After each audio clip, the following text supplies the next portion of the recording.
El antiestrepto vos lo podés pedir cuando sospechás infección por estreptococo, ya sea pasada, que ya el paciente haya tenido, o porque ya el paciente sabe que ha tenido valores elevados y vos lo querés controlar.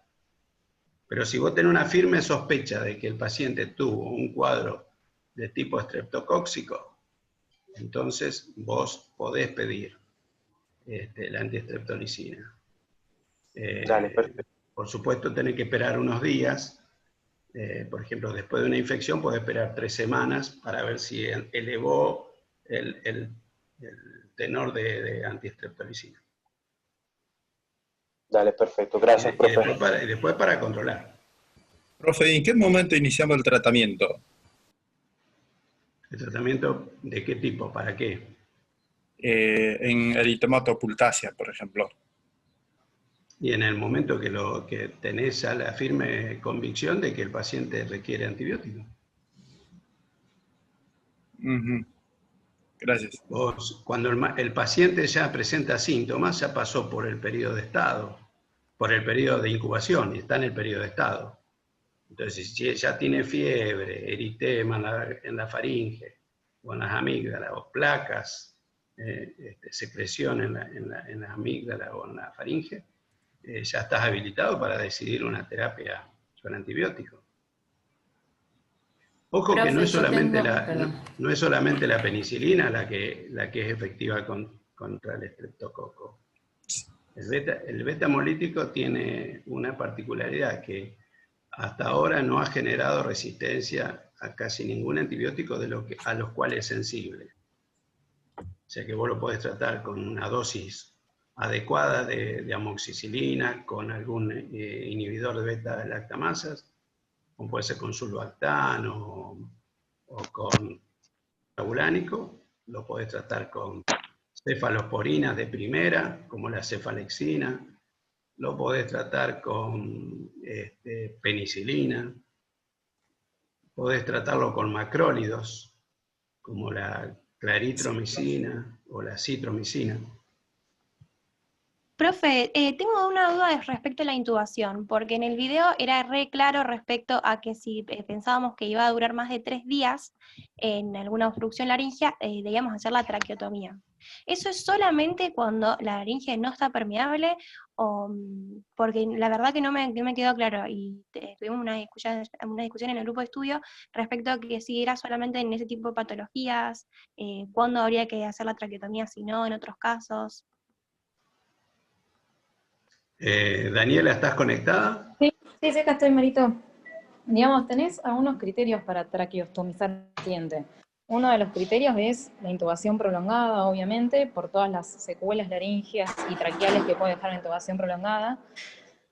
Otra indicación de traqueostomía es el mal manejo de secreciones en un paciente que tienen mal manejo de secreciones de vía aérea baja y mal manejo de secreciones en vía aérea alta, trastornos deglutorios. Recuerden que el esfínter glótico, cuerdas vocales, epiglotis, bandas ventriculares, todas esas estructuras contribuyen a cerrar la glotis en el momento de deglución.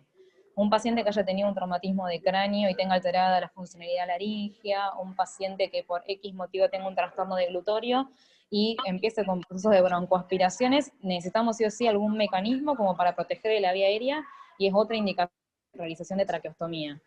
Y después tenemos por ahí las traqueostomías que son un poco más de urgencia, que son los cuadros de obstrucciones laringeas, ya sea una obstrucción laringea por algún tumor laringio, o una obstrucción laringea por alguna otra causa, por ejemplo un traumatismo laringeo que genere inestabilidad laringea. Esos serían, digamos, los criterios de traqueostomizar a un paciente: una laringe inestable por un traumatismo, una herida penetrante de laringe que genere una inestabilidad laringea, un paciente con intubación prolongada, un paciente con mal manejo de secreciones de vía aérea superior e inferior o trastorno deglutorio, y un paciente con una intubación prolongada. Esos son los criterios que nosotros manejamos para la realización de una traqueostomía, ¿sí? No sé si se aclara o si iba a eso la pregunta. Sí, gracias. Cuando hablamos de prolongada nos referimos a más de 7 días, ¿no? Exactamente, sí. Exactamente. Y una consulta también con el tema de los tiempos. La sonda Foley, cuando hay un sangrado posterior. Una epistaxis. exactamente. ¿Cuánto Mirá, tiempo se deja la sonda? tratamiento de epistaxis es muy artesanal, decimos nosotros, porque uno tiene muchas opciones para valerse. La sonda Foley es tal vez uno de los últimos escalones de la cadena de opciones que uno tiene para tratar una epistaxis.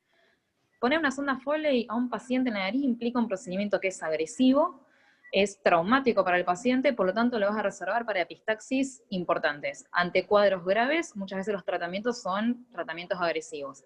Entonces, una Foley vos la vas a dejar como última opción en sangrados importantes, o sea que nunca le pondrías una sonda Foley a un sangrado anterior o a una epistaxis leve. Obviamente usás la Foley cuando tenés un paciente con una epistaxis grave posterior que se te va a descompensar. Siempre que vos consideres poner una Foley, el paciente se tiene que quedar internado, porque vos consideraste que el sangrado era intenso, importante, y es un paciente que vos no lo podés mandar al domicilio. La Foley se deja aproximadamente 5 días, ¿sí? Es el tiempo que uno considera que la nariz repiteliza, que se resuelve el cuadro de epistaxis, pero se maneja con 5 días de Foley colocada, internado al paciente, mínimo, internado al paciente, jamás mandar al paciente ambulatorio. Nosotros por ahí por recibimos pacientes de algún otro efector con una Foley colgando para que lo evaluemos. Si vos consideraste poner una Foley es porque el sangrado fue importante y el paciente se maneja internado. O internado en el lugar que vos estás trabajando, y si querés derivarlo, la derivación se tiene que hacer de forma correcta, con una ambulancia, porque es un sangrado que fue importante. Y nunca se olviden cuando taponen un paciente, ya sea con Foley, con gasa, si es anterior, dejarle antibióticos, ¿sí? Recuerden que la sonda, que la gasa, que cualquier elemento que ustedes usen para taponar es un cuerpo extraño a nariz.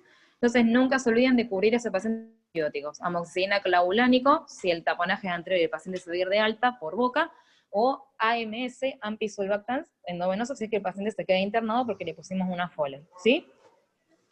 Exacto. Y con el tema del taponaje, digamos, el tapón de algodón antero-posterior, el que en el video mostraban que era como la pelota y se tapaba posterior y anteriormente. Sí.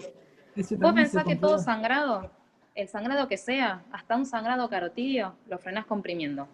Pasa que hay partes del cuerpo que la compresión es más sencilla. Por ejemplo, ponemos los dedos, hacemos un vendaje compresivo. Ahora, ¿cómo haces una compresión para frenar un sangrado en una fosa como es la nasal? Siempre que hagas un taponaje tiene que ser, cuando vos considerás la epistaxis posterior, el taponaje tiene que ser antero-posterior. Porque vos con el balón de la Foley lo que estás haciendo es bloquear la coana, es decir, estás cerrando atrás. Pero vos tenés que bloquear la fosa hacia adelante también. Si no le pones gasa adelante, solo estás bloqueando atrás y no estás resolviendo el sangrado, porque vos para frenar el sangrado tenés que comprimir. ¿Y cómo comprimís una fosa? Metiéndole estructuras que bloqueen el orificio posterior de la fosa, el orificio anterior de la fosa, y tenés que tapar de techo a piso y de pared medial a pared lateral. Si no pones elementos que bloqueen la fosa, no vas a frenar el sangrado. Entonces, los tapones tienen que ser compresivos, como frenarías un sangrado en cualquier parte del cuerpo. Lo que pasa es que en la fosa nasal es incómodo trabajar, ¿no? Entonces, la Foley con el balón bloquea coana, pero vos hacia adelante tenés que bloquear el resto de la fosa y es con gasa. Siempre que consideres la Foley, el taponaje tiene que ser antero-posterior, si no, vas a bloquear solo la coana, pero no vas a frenar el sangrado hacia adelante, ¿sí? Entonces, Foley bien inflada, lo ideal es usar entre una Foley 16, una Foley 18, no tamaños más chiquitos, porque en los tamaños menores los balones de las Foley son muy chiquitas y no encastran bien en la coana, quedan flojos, y si quedó flojo el taponaje no va a ser efectivo. Entonces, una buena Foley 16, 18, inflada, recuerden nunca inflar una sonda con solución fisiológica porque cristaliza dentro del balón, inflarla con aire o con agua destilada, a 15 centímetros cúbicos, la coana es grande, hay que bloquearla, y sosteniendo la Foley desde la narina hacia adelante, un buen taponaje como si hicieses una anterior con gasa, y ahí queda bien bloqueada la fosa nasal y deberías poder controlar el sangrado, ¿sí? Recuerden siempre que taponen una epistaxis, el taponaje es unilateral, no hagan taponaje en las dos fosas, porque el paciente tiene que poder respirar, ¿sí? Entonces siempre se bloquea la fosa que sangra. ¿Cómo diagnostico qué fosa sangra? Interrogando al paciente. Obviamente cuando el paciente viene con los coágulos en la nariz, cuando ya está el sangrado activo, sangra por la boca, las dos fosas, pero porque la fosa se ensució. Pero siempre le pregunto al paciente qué fosa empezó a sangrar. El paciente sabe y te relata qué fosa empezó a sangrar y es esa la fosa que trabajo y tapono. No hagan taponajes bilaterales, dejen al paciente cómodo, taponen solo la fosa que sangra, ¿sí? Sí. Y también, digamos, o sea, el taponaje antero-posterior dura 7 días. De 5 a 7. De 5 a 7 días, Sí. exactamente. Siempre controlando y reevaluando al paciente. Te encontrás No, con pacientes obvio. traqueotopénicos, te encontrás con pacientes con coagulopatía, siempre controlando pacientes. Sí, recuerden que un taponaje enteroposterior es agresivo para la nariz y cuando uno lo prolonga en el tiempo empiezan a aparecer lesiones nasales, necrosis. Entonces tratemos de ser coherentes con el tiempo que uno deja el taponaje. Nunca se retira antes del 5.º día, nunca. Y lo tratamos de dejar hasta entre el 5.º y 7.º día, no mucho más del 7.º día, salvo que la patología del paciente lo requiera, porque ya después del 7.º día empiezan a aparecer lesiones anatómicas por el mismo decúbito de la Foley sobre la nariz, sobre los alares, ¿sí? Una pregunta, volviendo a lo de traqueotomía, porque no entendí bien cuando dijeron lo de periodo de prolongación, ¿es más de 7 días? Porque yo había leído en el libro que cuando ya se sabe que va a durar esa intubación, digamos, más de 3 días, hay que hacer una traqueotomía. No, en líneas generales, obviamente mientras más esté invadida la vía aérea con un tubo endotraqueal, mientras más tiempo esté invadida, más riesgo de que aparezcan lesiones por el procedimiento. Es raro que hagamos una traqueo antes de los 7 días, generalmente lo destinás para la intubación prolongada. No te olvides que una traqueotomía es un procedimiento quirúrgico. ¿Cómo? No, yo le estoy diciendo a Mabelia que te venga a conocer. Ah, no, decía que tratamos de hacerlo con criterio, digamos. Cuando el paciente está intubado en terapia, los terapistas ya van evaluando el cuadro. No, porque yo le saqué el video. Del 7.º día. Raro que la hagamos antes, porque no deja de ser un procedimiento invasivo para la vía aérea. Después es un paciente que queda traqueostomizado y hay que pensar posteriormente si es para decanularlo. Entonces se hace con criterio, ¿sí? Obviamente que hay pacientes que vos ya sabés que van a tener intubación prolongada, pero es raro que al tercer día vos ya sepas que ese paciente va a estar intubado un mes. Generalmente, si el paciente no resuelve terapia, ve que no tiene posibilidad de extubarse, que lo intentan extubar y no lo pueden destetar del respirador, ahí nos avisan, nos interconsultan y evaluamos la traqueotomía. ¿Sí? Pero en líneas generales es raro que se haga antes del 7.º día, porque no deja de ser un procedimiento invasivo para el paciente. Muchas veces son pacientes complejos y el criterio quirúrgico tiene que ser bien específico. De todos modos, hoy en día muchas veces se hacen las traqueotomías percutáneas en terapia. Nos piden la intervención a nosotros cuando es una vía aérea dificultosa, anatómicamente alterada, cuando es la segunda traqueotomía de un paciente, ahí a veces interviene otorrino porque nosotros hacemos traqueotomías a cielo abierto. Pero algunas veces, inclusive si la vía aérea no es difícil, las hacen en la misma terapia vía percutánea, que el procedimiento es menos invasivo. Les digo porque a lo mejor lo ven por ahí, traqueotomía percutánea, eso se hace, es muy sencillo con un punzón, se invade la vía aérea y esa es la traqueotomía percutánea. Dani, Profe, yo tengo una pregunta. Tengo una pregunta con la perforación septal. Sí. En el video el tratamiento hablaba solamente de la humidificación de la fosa nasal para evitar que se formen costras, digamos, en los bordes de la perforación. ¿Se le hace algo más? Mirá, ¿por qué puede haber una perfo septal? Muchos pacientes que vemos acá con perforaciones septales son pacientes consumidores de sustancias inhalatorias, que para pensar en un procedimiento reconstructivo quirúrgico necesitamos un paciente que consuma, muy difícil de conseguir muchas veces. Otra perforación septal puede ser por un traumatismo nasal, por ejemplo, que haya hecho un hematoma de tabique que no se drenó en forma correcta y terminó haciendo la perforación. En ese paciente, si no es consumidor de sustancias, uno puede pensar en alguna reconstructiva nasal. Y otra perforación septal puede darse en esos pacientes que son grandes usadores de gotas, de sustancias vasoconstrictoras de la nariz, el Exalergin y demás que a veces lo tienen en la mesita de luz.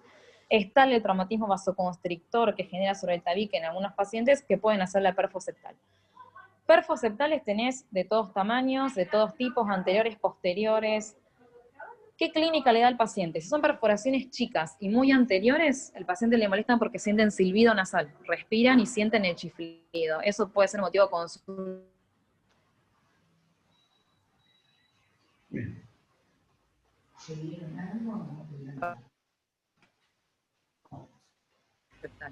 En otros pacientes genera insuficiencia, es molesto. Para ese motivo de consulta es costras nasales en un tabique perforado tan turbulento que orada lastima los bordes de la perforación, la remodela, le hace costra y esas costras muchas veces sangran. Entonces, cuando la perforación es reciente y todavía se está remodelando, el paciente te puede consultar por mal olor, por esas costras, por sensación de costras, por epistaxis leves, y en esos pacientes uno tenés que mantener húmeda la nariz. Después, la perforación suele quedarse quieta y deja de remodelarse, y es un paciente que por ahí ya deja de estar tan sintomático. Pero cuando la perforación es reciente, el paciente te consulta por esas cosas y vos tenés que tratar de, en agudo, mantener la nariz húmeda, que se lave con solución fisiológica y una jeringa, o a veces vienen como unos spray de suero que llaman Hipersol o Silisol, que algunos seguramente los ha usado y los conoce, que se humecte la nariz. Es simplemente hasta que la perforación se queda quieta y se remodela, ¿sí? En un paciente que no es consumidor y es sintomático, podés pensar en una cirugía reconstructiva, pero las cirugías reconstructivas son complejas. Entonces, por ahí no están indicadas para todos los pacientes, ¿sí? Hay pacientes que conviven con su perforación y viven lo más bien, ¿no?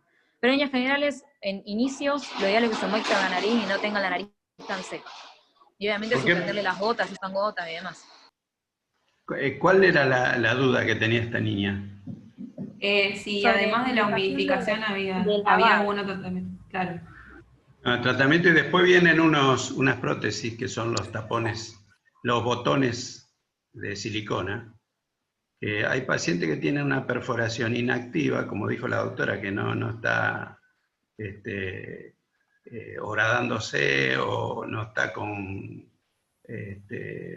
sangrado ni costras, pero la queja del paciente es que le silba, le produce un silbido. Entonces hay unos pequeños dispositivos de silicona que se llaman botones porque parecen dos botoncitos enfrentados con una unión en el medio, y que se colocan y el paciente con humidificación lo tiene ahí, puede tener meses, años. Cuando son perforaciones no tan grandes, ¿no? Pero que producen silbido. Gracias. Las perforaciones grandes no producen ruido. Y la cirugía reconstructiva de perforación es compleja, requieren de colgajos mucosos, algunas veces fracasan, o sea, no es como una solución mágica al problema. Algunas veces, como dice Mario, con esos botones el paciente anda bien, resuelve su clínica y uno lo deja ahí. Los botones, como si fuesen un diablo, tienen como una unión en el medio, finita, y quedan encastradas los dos lados de la perforación a nivel de la mucosa.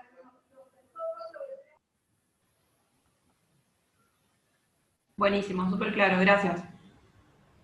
Una pregunta. Hola, buen día. El tratamiento del angiofibroma nasofaríngeo juvenil, si no es abordable quirúrgicamente, ¿se puede hacer radioterapia y después la cirugía? No se usa radioterapia. ¿Vos lo has leído en algún lado de radioterapia? Claro, en el libro, en el diamante, es como que se elige la técnica quirúrgica, pero se puede utilizar la radioterapia, pero previa embolización siempre a la quirúrgica.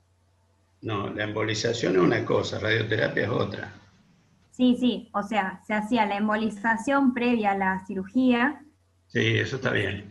Claro, y si el tumor no es abordable quirúrgicamente, entendí que se podía hacer radioterapia como para achicar el tumor y luego la cirugía. No, siempre es quirúrgico y no se usa la radioterapia. Perfecto. Otra pregunta. Cuando es adyuvancia o neoadyuvancia, ¿son procesos, por ejemplo, la adyuvancia es posterior a la cirugía y la neoadyuvancia es algún tratamiento previo a la cirugía? ¿Dani? Sí, exactamente. En la adyuvancia uno hace un tratamiento oncológico médico previo, en un intento tal vez de reducir una masa tumoral para tomar una conducta quirúrgica posterior, y en la adyuvancia es el tratamiento postquirúrgico oncológico, que puede ser quimio, rayos, lo que considere el oncólogo según la biopsia y la patología que tengamos de base. Pero en la neoadyuvancia es el tratamiento previo. Muchas veces los intentos de la neoadyuvancia es disminuir el tamaño de una masa tumoral para que el paciente llegue mejor preparado a la instancia quirúrgica, y en la adyuvancia es el tratamiento postquirúrgico, que en nuestros casos muchas veces los tumores de cabeza y cuello, los laringeos, por ejemplo, que se me ocurre ahora, van con quimio y rayos, en la adyuvancia postquirúrgica. Muchas gracias. Yo tengo una pregunta. En la papilomatosis laringia recidivante, ¿cuál es el tratamiento que se hace? ¿De qué? ¿Cómo? Se cortó justo. En la papilomatosis laringia recidivante, ¿cuál es el tratamiento que se haría? Si los de cabeza y cuello no dicen lo contrario, siempre es quirúrgico. Buenas, la papilomatosis laringia es siempre quirúrgica. Hay protocolos de ensayo ahora con vacuna para el papiloma, pero no queda otra que la cirugía. Hoy por hoy todavía no hay un tratamiento médico, salvo lo que les digo que es el protocolo con vacunas, que se está haciendo en el Garrahan hace un par de años atrás, y el tratamiento es quirúrgico. Hay diferentes técnicas desarrolladas en Córdoba. Los especialistas Rey Caro desarrollaron una técnica con coloración para poder llegar a sacar hasta el corio en la implantación más allá de la mucosa del virus, con buena tasa de éxito, pero como dice el doctor Fabre, es la cirugía, no hay otra cosa. Muy cuidadosa, porque la cirugía también es motivo iatrogénico de que disperse el virus. Hay que tratar de evitar en lo posible hacer una traqueostomía ante la obstrucción por un papiloma laringio, porque el papiloma puede invadir la traqueostomía y eso sería también terrible, pero sigue siendo quirúrgico. Hay pacientes que se operan en su vida más de una oportunidad seguramente, y les digo más de una oportunidad, 5 o 6 veces. O sea que tienen un control permanente de por vida. Harán en algún momento de su vida una reconversión de su sistema inmune que lo hará más adaptativo al virus y dejará de hacer la papilomatosis, o habrá sido efectiva la última cirugía. Pero hasta el día de la fecha no hay otra cosa. Bueno, listo, gracias. Yo quería agregar 2 cosas de lo que al principio había dicho el doctor Fabre. Más que nada la anatomía, que diferencien ustedes lo que es un colapso alar de un colapso valvular. El colapso alar es el cartílago alar, por deficiencia de cartílago, un paciente ya en su constitución anatómica ya tienen un cartílago débil, debilitado, no tienen una buena articulación entre el alar y el triangular y hace que estos cartílagos se colapsen. Y la válvula es otra cosa totalmente diferente. Nosotros cuando examinamos la nariz, ustedes miran una nariz, el primer orificio que se ve es la narina. Cuando uno ingresa a la narina, con el dedo, háganse de cuenta que meten el orificio del dedo, están entrando al vestíbulo. Al final del vestíbulo está la válvula. Perdón. Que ahí ya no pasa el dedo. Claro, ahí ya no pasa el dedo. Y esa es la válvula, esa es una válvula que tiene 15 grados de apertura, y como el cornete, la cabeza del cornete inferior está íntimamente atrás de la válvula, el tabique a ese nivel justo calza con la espina nasal, de la premaxila en unión con la espina nasal que se levanta del maxilar. Puede haber una protrusión de la espina nasal, una luxación del tabique y eso también cerrar la válvula.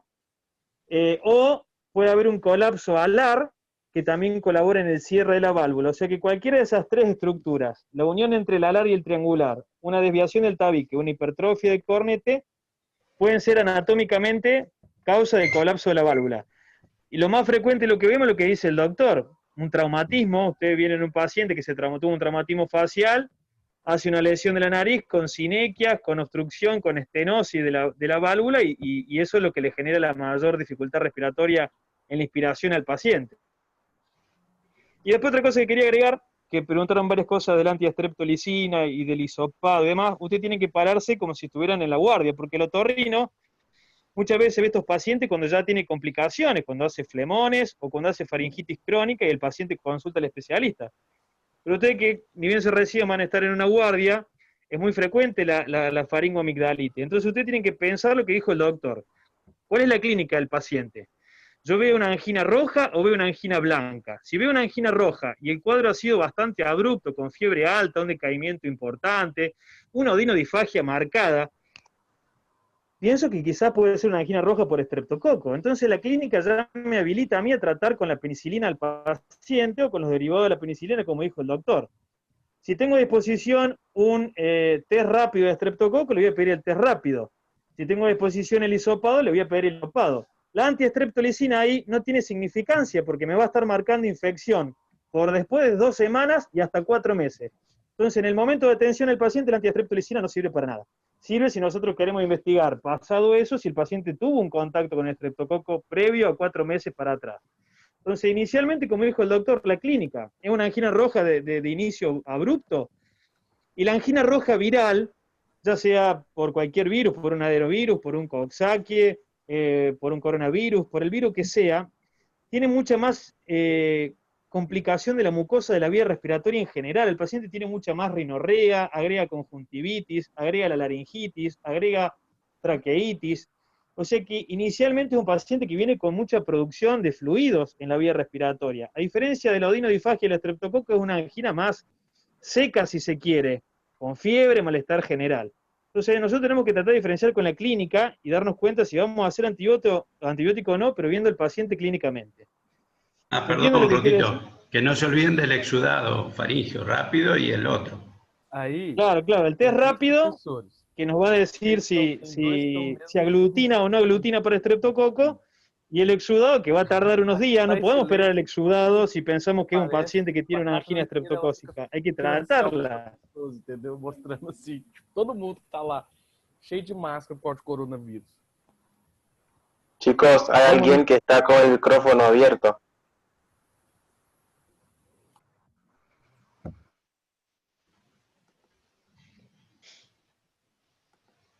Después otra cosa que agrego, que hablaba recién Daniela de cuándo hacer la traqueostomía. Hay diferentes criterios, hay libros que dicen que a partir del 3er día de una intubación que va a saber que va a ser prolongada hay que traqueostomizar al paciente, hay libros que dicen que a partir del 7º día, y hay libros que dicen que hasta después de del día 14. La intubación prolongada, lógicamente, como el tubo está pegado atrás de la laringe, y en la laringe atrás está el aritenoide tiene la apófisis vocal hacia la luz de la comisura posterior, y ustedes imagínense un tubo que golpea con cada ciclo respiratorio atrás de la laringe. Eso favorece a los granulomas y a la estenosis de la laringe. Por eso en un intento de proteger la laringe se hace la traqueostomía lo más temprano posible. Entonces después va a aprender del criterio del hospital, del sanatorio, de los médicos y del paciente, de la condición del paciente en el momento de hacer la traqueostomía. Pero tiene mucho que ver con la lesión endolaringe que genera el tubo en la intubación prolongada. Por eso el criterio de intubación prolongada tiene sus días. Entonces, si sabemos que va a tener el tubo más allá de esa cantidad de días, se hace la traqueostomía profiláctica para evitar la lesión de la laringe. A mí lo que no me queda claro es cuándo se hace la percutánea o cuándo directamente se hace a cielo abierto, digamos. ¿Cuándo es la indicación de una o la otra?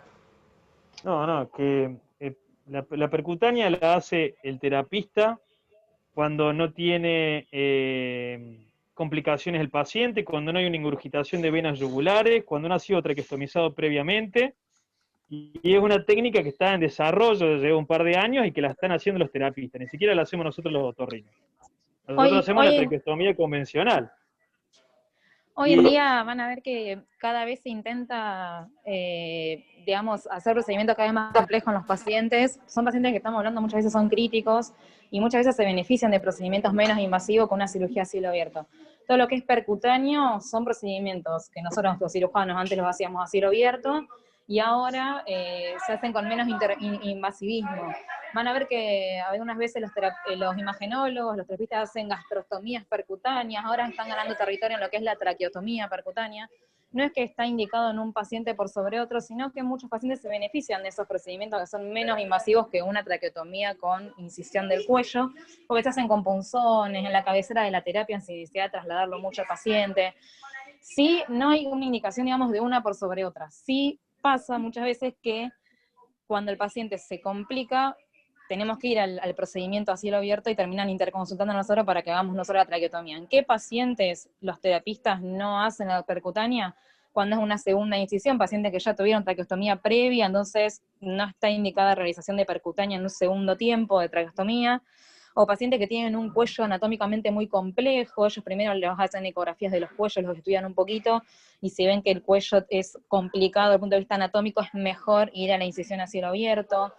Pero no es que está indicada una en este paciente, esta en otro paciente. En líneas generales, hoy en día se ha ganado mucho territorio en los procedimientos menos invasivos, y se hacen muchas veces los procedimientos percutáneos y los procedimientos a cielo abierto se reservan para aquellos pacientes en los que no les podemos hacer el tratamiento percutáneo, ¿sí? Profe, Una cosa, de la intubación endotraqueal que tenía hablado, ¿cuándo entonces es mejor hacer la traqueotomía? ¿En cuántos días? Para mí queda más claro. La traqueotomía lo ideal es hacerla antes de que el decúbito del tubo te genere lesiones de las estructuras, laringotraqueales. ¿En qué momento vos estimás que te puede haber una lesión? Es difícil de predecir. Sí sabemos que una intubación endotraqueal de más de 7 días ya tenemos riesgo de tener lesión. Lo ideal es, si vamos a considerar que el paciente va a estar mucho tiempo intubado, al tercer día sería el momento ideal. El tema es que muchas veces es difícil de estimar a un tercer día si sabemos saber que el paciente va a estar intubado mucho tiempo. Entonces ya cuando llegamos a los 7 días, que son ya días que sabes que mucho más tiempo vas a tener lesiones, ya están interconsultando para realización de la traqueostomía, o bien se le empieza a programar la traqueostomía percutánea, ¿sí? Pero obviamente que mientras más días vos tengas, más riesgo de decúbito y más riesgo de lesión. Lo ideal sería que la podamos hacer después del tercer día. Lo que pasa que muchas veces se charla en comité de médicos y pones en la balanza a ver qué es lo mejor o de qué se va a beneficiar el paciente. Si vos no estás seguro que ese paciente va a estar intubado mucho tiempo, muchas veces se termina esperando un poquito y terminamos siendo interconsultados después del 7º día, ¿sí? O sea, una cosa es ir a los libros, obviamente lo ideal sería después del tercer día, y otra cosa muchas veces cuando uno está a la cabecera del paciente, con el paciente en terapia, con un cuadro clínico que hay días que mejora, que hay días que empeora, y vos no sabés a ciencia cierta cuánto tiempo vas a estar con el paciente intubado, ¿sí? Vale, profe, gracias. buen día. Una consulta sobre el tema de la intubación y de la tráqueo. Cuanto al proceso, los criterios de decanulación de la traqueostomía, ¿cuáles son los criterios que debo considerar después de la desvinculación de la ventilación mecánica del paciente? No te estaría entendiendo, porque vos, digamos, podés tener un paciente vinculado a un respirador en el traqueostoma, y puede ser que el paciente respire por la traqueostomía sin estar vinculado a una máquina, ¿sí? A un respirador. Digamos, no sé si me estás preguntando por los criterios de decanulación, ¿en qué paciente vos le retirarías la traqueostomía con el tiempo? Para retirar la traqueostomía tenés que estar seguro que esa glotis funciona, desde el punto de vista respiratorio y desde el punto de vista del manejo de las secreciones. Para retirar una traqueostomía tenés que estar seguro de que ese paciente tiene buen cierre de cuerdas vocales, que la glotis tiene un buen espacio para que ese paciente respire, y estar seguro de que el paciente maneja secreciones, que deglute bien, que no tiene broncoaspiraciones a la vía aérea en su deglución, que maneja secreciones de vía aérea inferior, que maneja secreciones de vía aérea superior. Hay pacientes que están, digamos, canulados o traqueostomizados porque tuvieron un accidente y después se recuperaron, se fueron de alta, vienen, interconsultan para decanularse, tienen muy buena glotis, los decanulamos. Y por ahí tenemos pacientes que son seculares de un ACV o tuvieron un traumatismo de cráneo grave, que no tienen buen manejo de secreciones. Esos pacientes, la traqueotomía le va a proteger la vía aérea y no tendrían criterio de decanulación, ¿sí? O tenemos pacientes que tienen cuerdas vocales que no son funcionantes, no son móviles, que están en aducción muchas veces en la línea media, y vos sabés que si lo decanulás, ese paciente no va a tener buena glotis para respirar. Entonces, tenemos que estar seguros desde el punto de vista respiratorio de esa glotis y desde el manejo de las secreciones para optar por la decanulación de un paciente, ¿sí? Dale, gracias, profe. Profe, Yo tengo los criterios de traqueostomía. Son tus criterios de traqueostomía, tenés que estar seguro que el paciente recuperó post-traqueostomía las funciones de la glotis, de la laringe, para poder decanularlo. No todos son canulados. Yo tengo una pregunta volviendo a... que no se decanulan, que la traqueostomía les protege la vía aérea. Bueno, yo tengo una pregunta volviendo al tema de faringoamigdalitis. Cuando tenemos una eritematopulácea, ¿directamente nos encasillamos en que es estreptocócica o cómo hacemos para hacer diagnóstico diferencial con la mononucleosis infecciosa?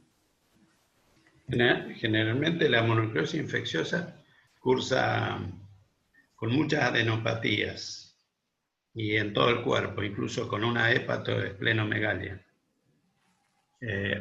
Tiene una edad promedio que puede estar desde la segunda infancia, preadolescente, adolescente y adultos jóvenes. Hay algunos análisis para, ante la sospecha, se pide la IgM para el virus de Epstein-Barr. Gracias.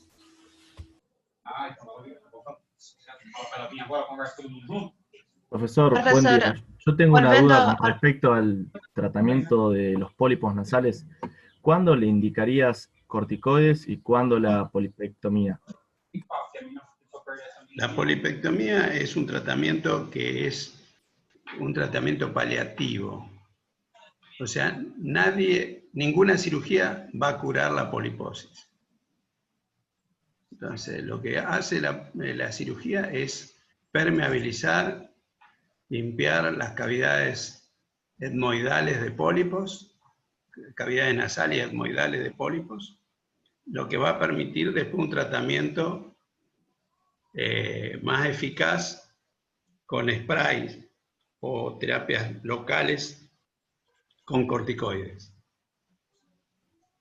¿Por cuánto tiempo ese tratamiento con corticoides? ¿Se deja indeterminado? El tratamiento depende de la evolución. Hay pacientes que con bajas dosis, con un pocos puff en el día, 1 o 2 veces al día, andan perfecto, casi que eliminan la poliposis, y hay otros pacientes que son resistentes a todo. Y uno le hace cirugía, le hace limpieza, los trata con tratamiento local, tratamiento sistémico, y el pólipo vuelve a recidivar. ¿Los descongestivos nasales son siempre corticoides o también pueden ser vasoconstrictores, como por ejemplo una oximetazolina? Vos tenés que los aerosoles nasales, tenés los que son los que hacen fluidificar las secreciones, que es las soluciones salinas. Después tenés las antiinflamatorias, que son con corticoides. Y después tenés las vasoconstrictoras, que son esa que vos mencionaste. Hay varias, la silometazolina, la nafasolidina, la pseudoefedrina. Hay muchos vasoconstrictores. En el mercado hay un montón. Y después tenés los antihistamínicos, que pueden venir solos o combinados con corticoides.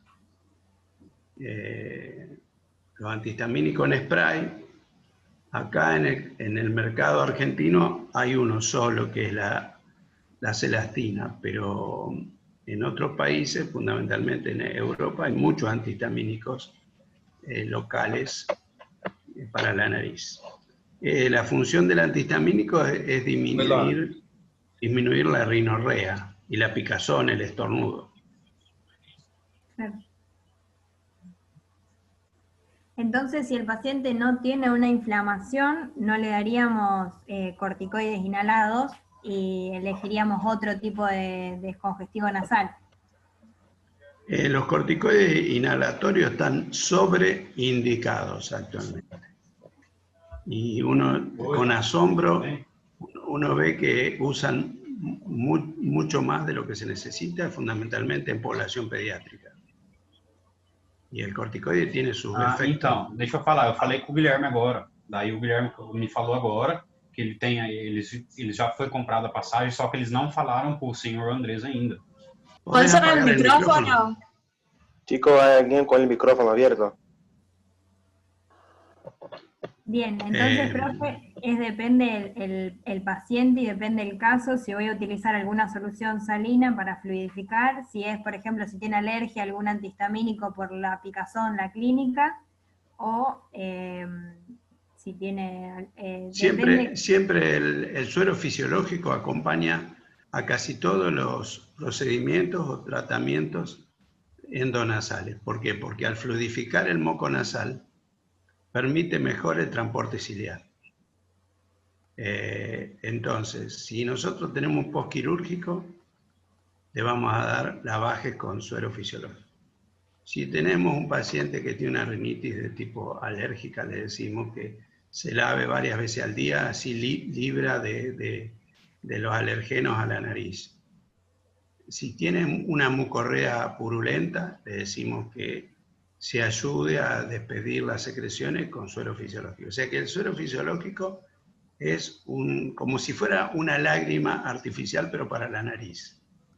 Fluidifica las secreciones, mejora el transporte ciliar, mejora el pH, de tal modo que el suero fisiológico es lo que se indica en casi todas las patologías nasales. Después, la higiene nasal, una buena toaleta nasal, o sea, lo que se llama comúnmente sonarse la nariz, una buena toaleta nasal, ya sea activa o pasiva. Activa es cuando el paciente se suena y pasiva cuando el paciente lo aspiramos. Y después todos los demás medicamentos hay que usarlos bajo control. Bajo control. Perfecto, muchas gracias. Claro, pero ¿cuándo elegiría un vasoconstrictor y no un corticoides? ¿En qué patología sería, por ejemplo? Nunca. No uso vasoconstrictores, uso siempre corticoides. No, el vasoconstrictor, si vos después lees el mecanismo, cómo actúan los vasoconstrictores, te vas a dar cuenta que inevitablemente el paciente lo condenás a que tenga una adicción después a la gota. Porque la gota produce un consumo de sustancias vasoactivas que el organismo tarda en recuperarse. Entonces después el paciente empieza con una gota vasoconstrictora, las primeras veces le dura 24 horas, después le dura 8 horas, después usan un pomito cada 3 días. Entonces la gota nasal Casi no se usa entonces en la práctica el vasoconstrictor. es casi proscripto, pero tiene utilidad, obvio. Si yo tengo un paciente que está con una rinitis aguda, que no puede dormir porque está en ese periodo de rinitis aguda, está tan congestionado que le incomoda dormir, entonces, bueno, usa una gotita. En los postquirúrgicos nosotros damos gotitas vasoconstrictoras para impedir las adherencias, para que el paciente solucione un poquito el edema, pero no es una medicación que nosotros está en nuestro recetario de todos los días.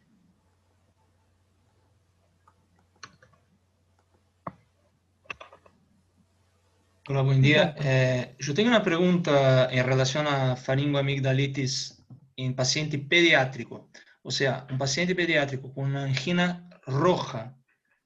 ¿En qué momento, cuándo, en qué circunstancias se pide el test rápido y el cultivo? Bueno, en principio, toda faringitis roja, con fiebre, con astenia, con decaimiento, diríamos, se puede pedir el hisopado rápido. Te aclararía un poco si está presente el estreptococo. Lo que pasa es que vos podés tener falsos negativos y estar en presencia de algo bacteriano y te vino. Puede ser un falso negativo o puede ser que no lo tenga. Y puede necesitar antibióticos porque hay muchas otras bacterias que pueden producir faringitis roja. Si querés más aclaramiento o llegar a un mejor diagnóstico de si estás en presencia de una virosis o algo bacteriano, haces un hemograma, recuento de glóbulos blancos, con una eritrosedimentación. Con eso sencillo vos tenés idea de si estás ante la presencia de una angina bacteriana o una angina viral. Perfecto, gracias. No, si uno está en un medio que puede estudiarlo al paciente antes o durante el tratamiento para una angina, hay que utilizarlo. Hay que utilizarlo. Lo que pasa es que la mayoría de las indicaciones de antibióticos para faringitis lo hacen los médicos de guardia, los médicos de ambulancias, las empresas que hacen visita domiciliaria. Entonces, en forma empírica se le da un antibiótico, cosa que la medicina no lo indica. Que se haga no significa que esté indicado. Profe, una consulta sobre disnea inspiratoria. ¿La disnea inspiratoria siempre se da cuando es subglótica? No, inspiratoria. Perdón, no, la expiratoria es cuando subglótica. Sí, está escrito así. Afortunadamente las líneas expiratorias son muy raras. Generalmente los bloqueos subglóticos son bifásicos y los supraglóticos y glóticos son más inspiratorios. Claro, digamos, entonces si es glótico, supraglótico es inspiratoria la disnea, y si es infraglótica, listo. Bueno, gracias, era eso. Profe, y con respecto al tratamiento del angioma subglótico, el tratamiento médico, ¿qué arsenal terapéutico existe? ¿Qué cosa? El angioma subglótico. ¿Hay alguno de los chicos acá? Daniela. No. Marito, acá estamos. Sí, ese tema lo había tratado Alejo, el angioma subglótico. El angioma subglótico se trata con corticoides. Sí, con corticoides. Para hacer el diagnóstico es con una fibroscopía y ver que el niño tenga en alguna otra parte del cuerpo muy característico de otro angioma. Asociado a ese angioma que vemos en alguna parte del cuerpo del niño, el estridor, que puede ser bifásico o expiratorio, porque estamos hablando de la subglotis. Los estridores, recuerden que son bien inspiratorios cuando son de la glotis hacia arriba, bifásicos, glotis, subglotis, y subglotis y tráquea son expiratorios. Entonces el diagnóstico por la característica de la respiración, asociado a algún otro angioma en el cuerpo, el tratamiento con corticoides. Son raros los casos, no vemos frecuentemente para nada. Muchas gracias. Profe, yo tengo una duda con respecto al tratamiento del flemón periamigdalino, que depende si hay o no presencia de pus. Digamos, ¿se hace lo que es o sea, se punza por vía bucal y se drena? En realidad el diagnóstico, digamos, flemón versus absceso es punzando, porque muchas veces clínicamente vemos un paciente con trismo, vemos un paciente, digamos, vemos un paciente con trismo, vemos un paciente que da la impresión de que tenga un absceso, hacemos la punción por boca y nos encontramos con que no obtenemos material purulento. Entonces, bueno, evidentemente este paciente tenía un proceso inflamatorio todavía no coleccionado, estábamos ante un flemón. Cuando nosotros punzamos y obtenemos material purulento, lo mandamos a cultivo de más, ahí ya diagnosticamos el absceso, digamos. Digamos, el diagnóstico muchas veces haciendo la punción entre lo que es flemón, el proceso inflamatorio, versus ya el proceso coleccionado, que es el absceso. En líneas generales es muy positivo, además de hacer la evaluación clínica del paciente, hacerle una imagen. Nosotros nos gusta pedir la tomografía de cuello con contraste endovenoso, porque eso te demuestra verdaderamente la anatomía primero del cuello, demuestra los espacios del cuello, que estaría bueno que los repasen, son sencillos. Recuerden que el flemón periamigdalino comienza siendo en el espacio periamigdalino o paramigdalino, pero algunas veces, siguiendo las fases del cuello, los procesos infecciosos van decolando y terminan en el espacio laterofaringio, pueden ir al espacio retrofaringio y de ahí al mediastino, ¿sí? Entonces con la tomografía lo que vamos a hacer es ver bien la anatomía del cuello, ver si la infección está en el espacio parafaringio o ya está decolando al laterofaringio, ver dónde está el proceso infeccioso. En líneas generales, el tratamiento es antibiótico-terapia, obviamente es un cuadro que se tiene que internar, el paciente tiene que hacer antibióticos endovenosos, y la punción. La punción se hace por vía oral, por boca, ¿sí? Le hacemos abrir la boca al paciente, muchas veces el paciente tiene un trismo importante que dificulta el trabajo, entonces está bueno que ya el paciente internado comience con algunos corticoides para permitir que relaje un poco los músculos. Recuerden que el trismo es por inflamación o por respuestas al proceso infeccioso de los músculos pterigoideos, ¿sí? Si no se acuerdan mal, los músculos pterigoideos se insertaban en la cara interna de la rama ascendente de la mandíbula y son músculos masticadores que cuando están tensionados, están contracturados por el proceso inflamatorios generan el cierre de la mandíbula, porque los pteriódeos colaboran en la apertura bucal y en el descenso mandibular. Cuando están contracturados, la mandíbula está ascendida y la apertura bucal está limitada. Entonces eso nos dificulta la punción porque no le podemos abrir la boca al paciente.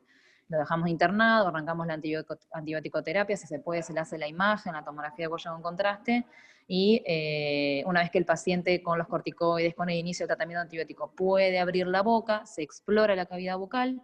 Típico del flemón o del absceso es la lateralización de la úvula al lado contralateral, el abombamiento del paladar del lado que el paciente está afectado, y se hace la punción por vía bucal, ¿sí?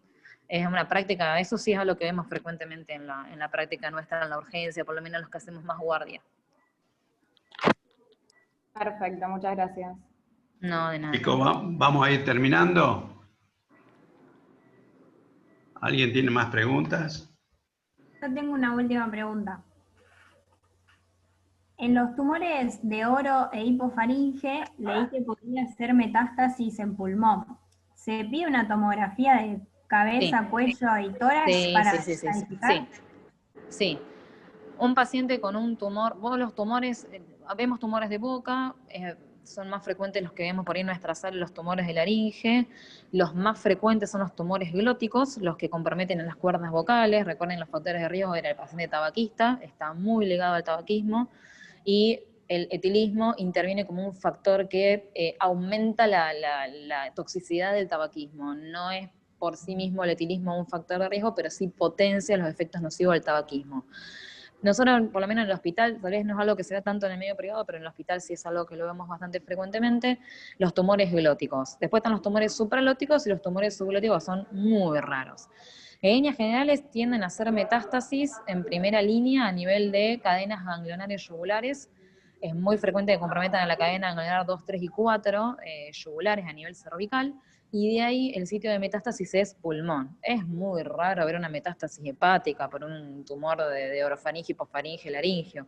Las metástasis son cadenas yugulares ganglionares y pulmón. Entonces, todo paciente que vos vas a estadificar por un tumor de estos, sí o sí se estudia con una tomografía de cuello y tórax con contraste endovenoso, sí o sí. Esa es la estadificación. Gracias. Antes de terminar, les quería comunicar que tienen que leer lo que es la parte de anatomía y fisiología de los distintos territorios que involucra la especialidad. Así que van a tener preguntas de anatomía y de fisiología en el examen.